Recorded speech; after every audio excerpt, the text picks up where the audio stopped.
Então, essa coisa da luz coletiva é um dos maiores enganos distrativos. É uma distração horrorosa. Fica todo mundo buscando o avivamento coletivo. Aí contratam, como eu me lembro desde a minha infância, os avivalistas. Você já ouviu falar nesses caras? Hoje em dia se fala menos neles, mas no passado tinha os avivalistas contratados, que eram levados para as igrejas para pregarem. Geralmente eram pessoas que tinham 10 mensagens assim, cheias de anedotas, piadas e algumas histórias de milagres. E eles iam de igreja em igreja, pregando as mesmas mensagens. Aí o povo ouvia aquilo, ficava alegre. Aí ficavam 3, 4 meses assim com uma alegriazinha carnavalesca, que não durava muito tempo e que ia logo sucumbindo, morrendo, desaparecendo. Aí contratavam outro avivalista e outro avivalista, porque nada era para valer. Como praticamente tudo que você vê acontecendo aí é artificial. Como alguém escreveu aqui, o Henry, é luz fabricada, é luz de pirotecnia, é luz de galpão, de foguetes de Réveillon, não passa disso. E aí fica todo mundo procurando sinais de avivamento. Sinais de avivamento. Quando na realidade o sinal do avivamento é ser humilde de espírito, é ser dos que choram com os que choram, é ter fome e sede de justiça para a sociedade, para o mundo, é ser misericordioso, é ser limpo de mente, de olhos, de interpretação, é ser um pacificador, é ser um ente que sustenta o testemunho, não importa quais sejam as adversidades, e que não perde a alegria e a exultação da esperança, o regozijo de pertencer a Cristo. Regozijai-vos, exultai. O regozijo de se saber na companhia dos profetas, de ser amigo e irmão de Isaías, de Jeremias, de Obadias, de Joel, de Jonas, de todos os sofonias da vida, de todos que mantiveram testemunho de Cristo, como os verdadeiros apóstolos originais de Jesus.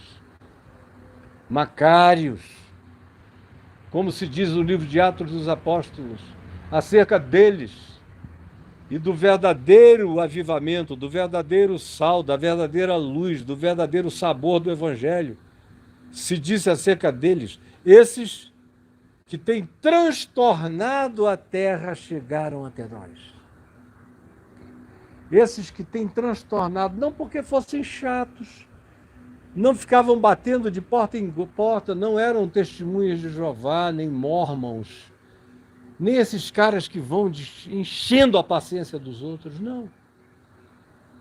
Paulo, por exemplo, só se ouve dizer de uma pregação pública dele que tenha sido de algum modo provocada por ele no lugar reservado para tal, que é lá no Areópago de Atenas, como está em Atos 16 e 17.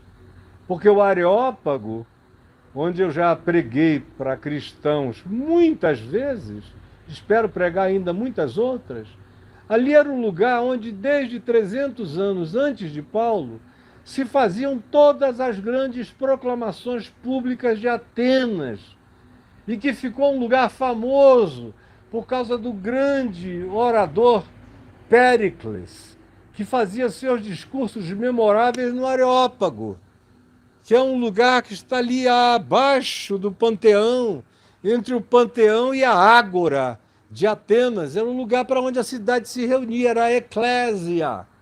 Era para onde as convocações eram feitas e as pessoas iam ali ouvir quem quer que fosse falar alguma coisa importante. Fora isso, você vê em Atos 14, Paulo e Barnabé em Derbe e Icônio, onde multidões se reuniram para ouvir. Não foi porque eles bateram palma, oh, chegamos, venham nos ouvir. Não. É porque eles passaram e viram um homem coxo, paralítico. E Paulo viu que aquele homem tinha fé para ser curado.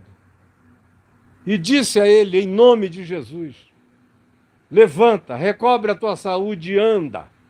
Falou para o indivíduo, que de um salto se botou em pé. E todo o pessoal que estava em volta na praça, que conhecia aquele homem, vendo aquele milagre acontecer, correu em perplexidade, chamando a Paulo e Barnabé por nomes de deuses do panteão greco-romano. Esse aqui é Mercúrio, esse aqui é Apolo, divindades. E como Paulo era o principal portador da palavra, então esse aqui é Mercúrio, que é o rei do discurso.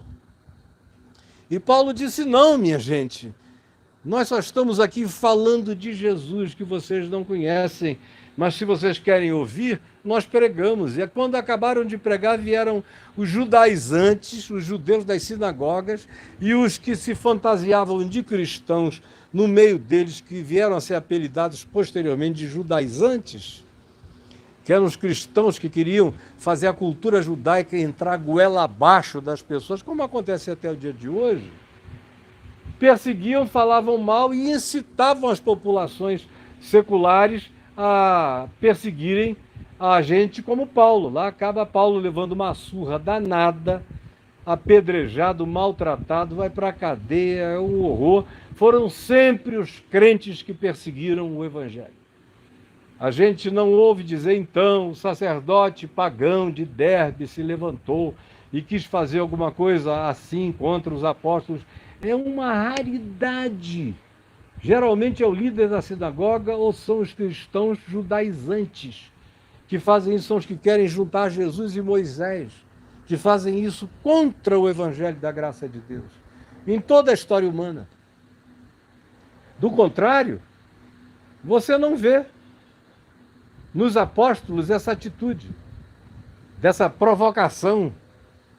Ao contrário, eles imitavam Jesus. Vê aqui em Mateus, no capítulo 11, pelo amor de Deus, aqui, está bem aqui na nossa frente, Mateus, no capítulo 11, você vê que a minha Bíblia está com as páginas soltas, eu tenho que ir bem devagar, porque o vento do ventilador, não é o vento da brisa, é do ventilador, está batendo aqui em cima de mim, e que fala, já no capítulo 12, acerca de Jesus, dizendo dele que ele estava ali para se cumprir as profecias de Isaías, entre outras coisas, vivendo com toda discrição. Ele não gostava de publicidade marqueteira.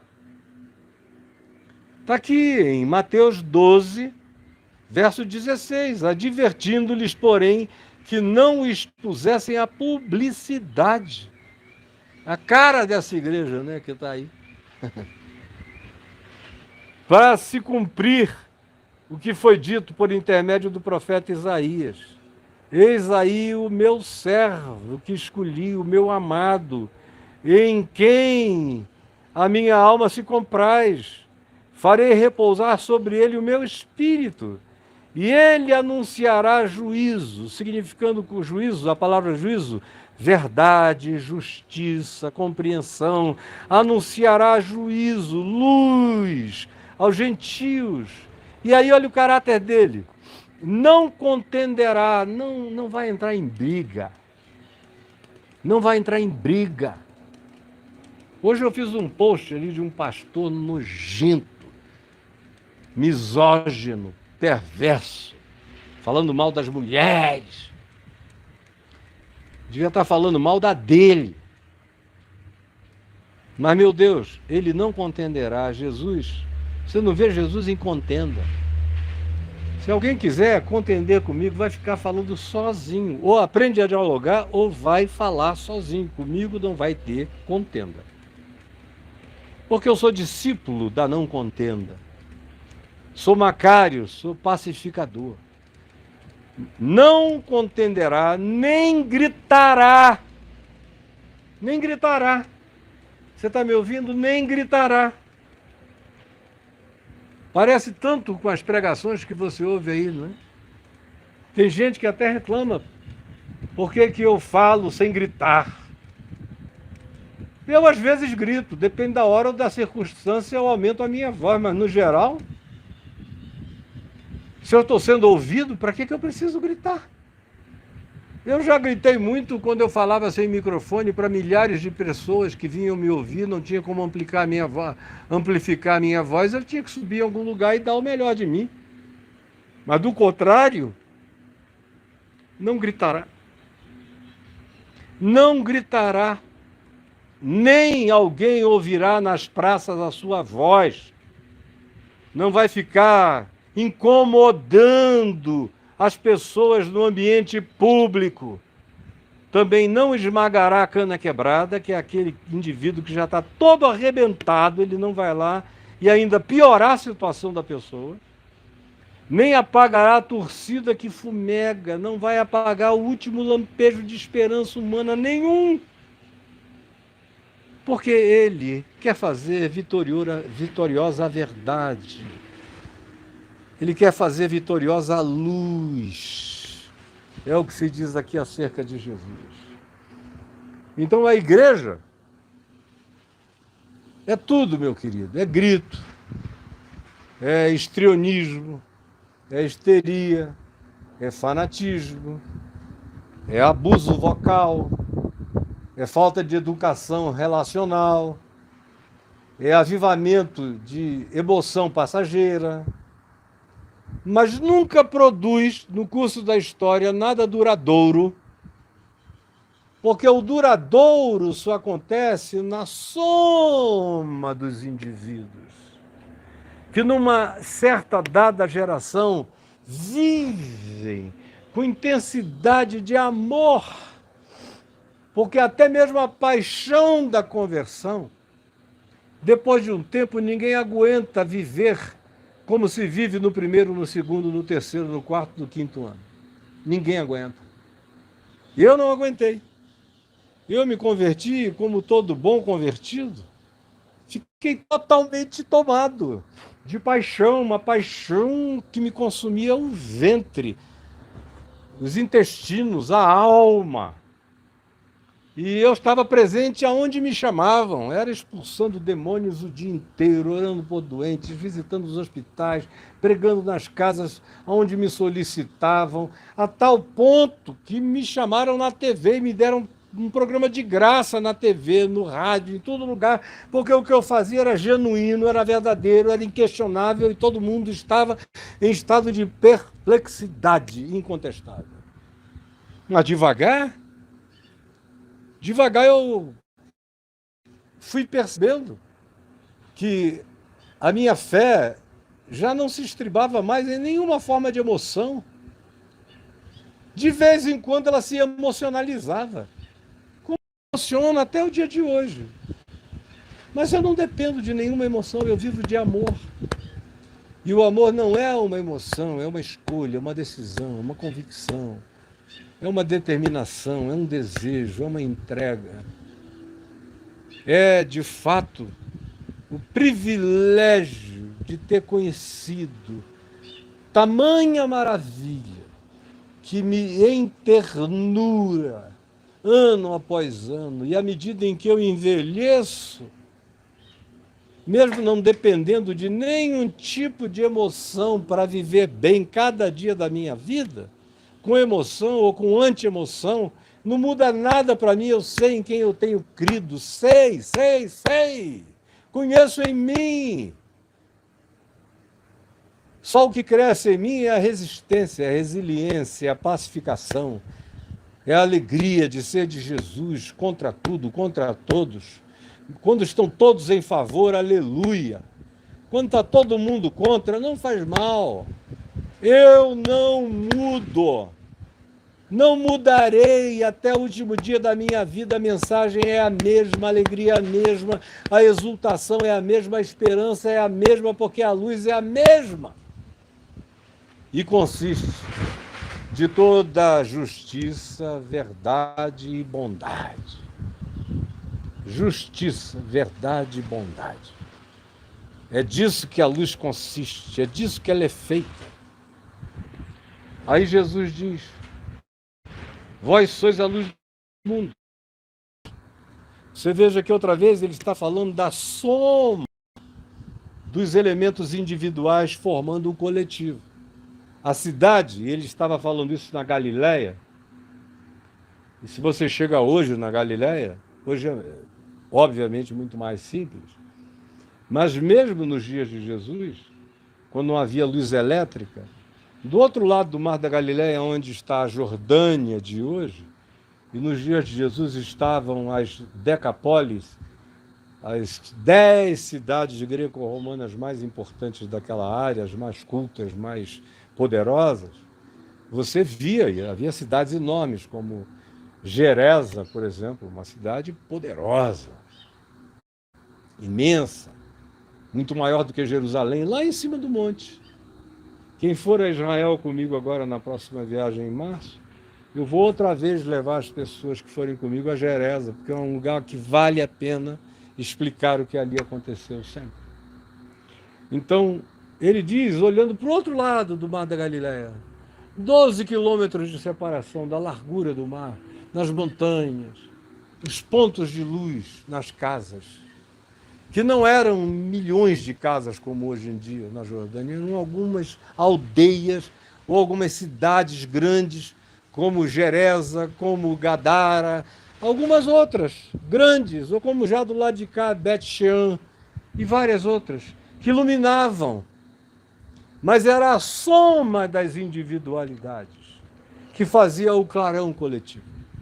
Essa é a cidade sobre o monte.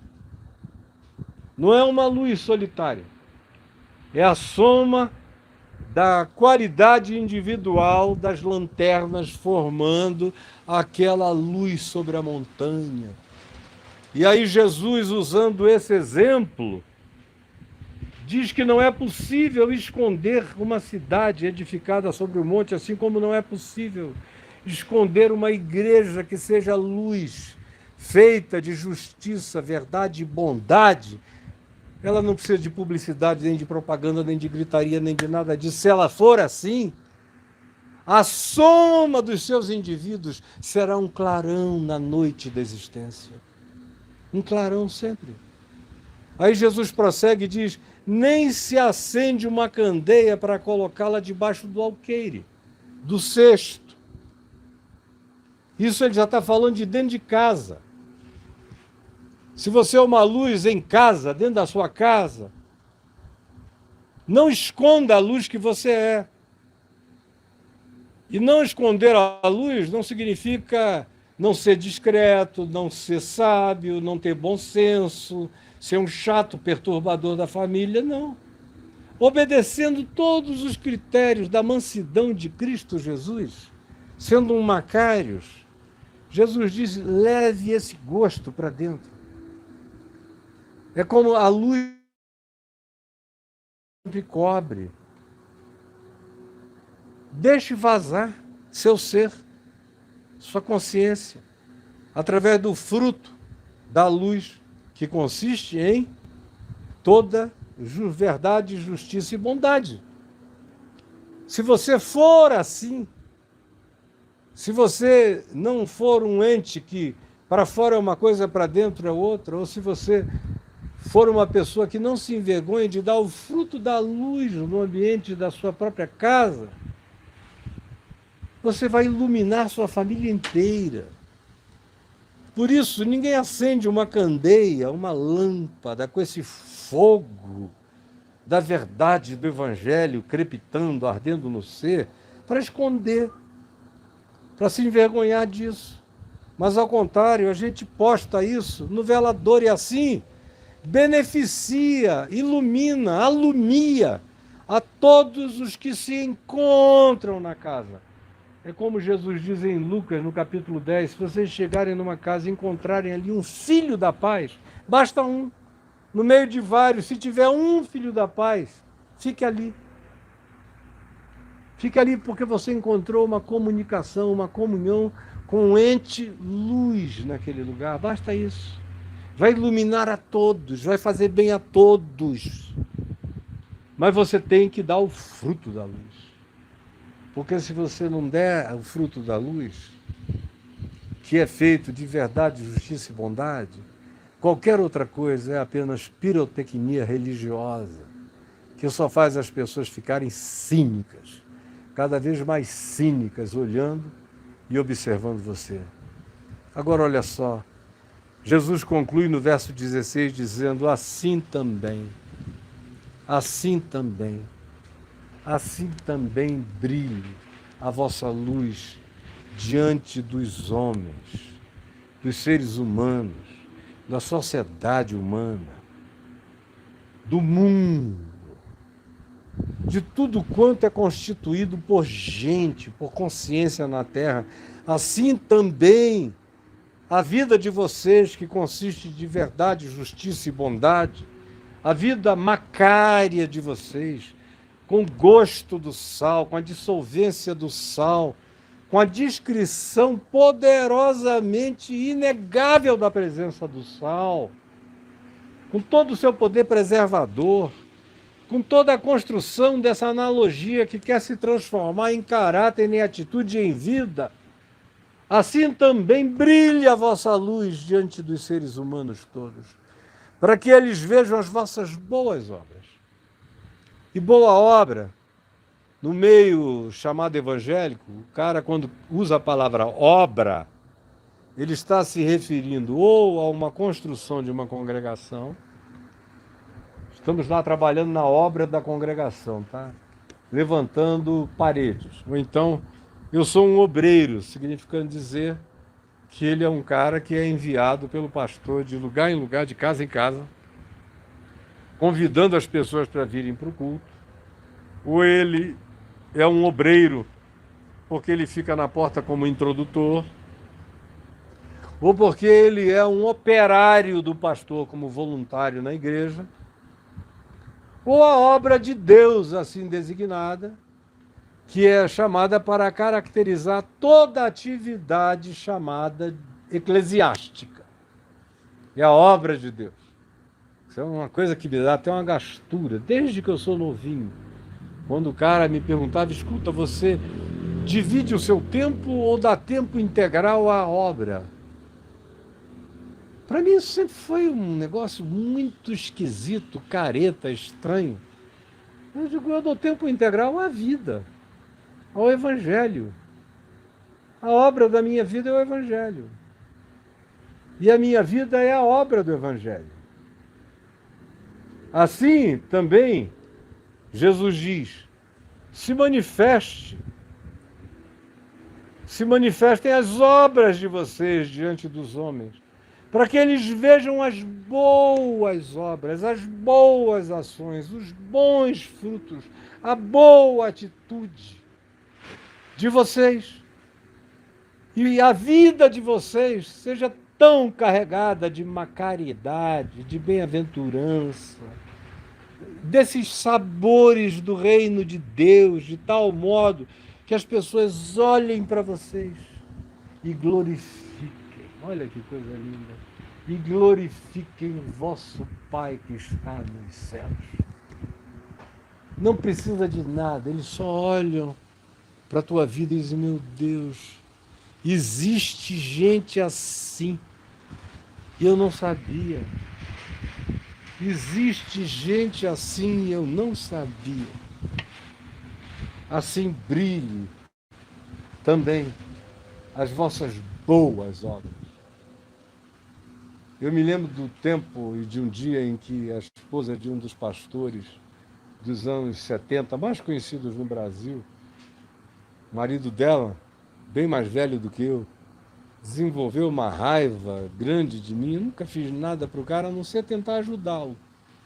Eu já estava na televisão antes dele, e ele se considerava uma figura eminente na denominação dele no mundo inteiro. Ele chegou na minha cidade, naquele tempo, Manaus, e viu a cidade inteira me assistindo em estupefação, e falou: o que é que um garoto de 19 para 20 anos tem para receber toda essa visibilização? E ficou com raiva. E algum tempo depois, quando eu mudei para o Rio de volta, para Niterói, fui pastorear a Igreja Presbiteriana Betânia em 80, 81, a esposa desse pastor, conversando comigo, por acaso, um encontro realmente casual, me disse: é uma pena que o fulano tenha tanto ciúme de você. Tanto ciúme de você.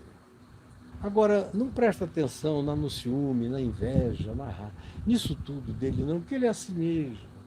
Mas presta atenção na obra que ele faz. Aí eu fiquei olhando para ela e falei: a senhora está se referindo a quê? Aí ela falou: nossa obra é de assistência social. É parecida com aquela que o senhor faz, o senhor também faz muita obra. Muita obra. Eu falei: a senhora confunde as boas obras do Evangelho com criar uma ONG, uma para-eclesiástica, uma instituição, para fazer creche, para fazer isso, fazer aquilo. Isso aí qualquer máfia faz, qualquer um faz. As verdadeiras boas obras não são feitas de concreto, nem de organização institucional, nem de nada disso. É fruto da vida, é fruto do ser, é fruto da língua, é fruto do que se fala, é fruto do que se vê, de como se interpreta, de como se projeta, de como se existe, de como a gente é. A obra sou eu. A obra é você. Se não for assim, você só está perdendo tempo. E eu não quero perder o meu. Ao contrário, eu estou aqui para que os homens vejam a minha vida com Jesus, com Deus, e assim glorifiquem o Pai que está nos céus. É olhando a vida da gente, como Jesus disse em João 15, João 17, especialmente quando ele afirmou que o mundo só creria nele se visse as nossas boas obras de amor, começando de uns pelos outros. A obra é o que procede da minha existência, é o que grita da minha vida, mesmo que eu seja mudo, mesmo que eu não tenha palavra nenhuma a falar, eu não preciso dizer nada, a minha vida é um grito de verdade. E a sua também.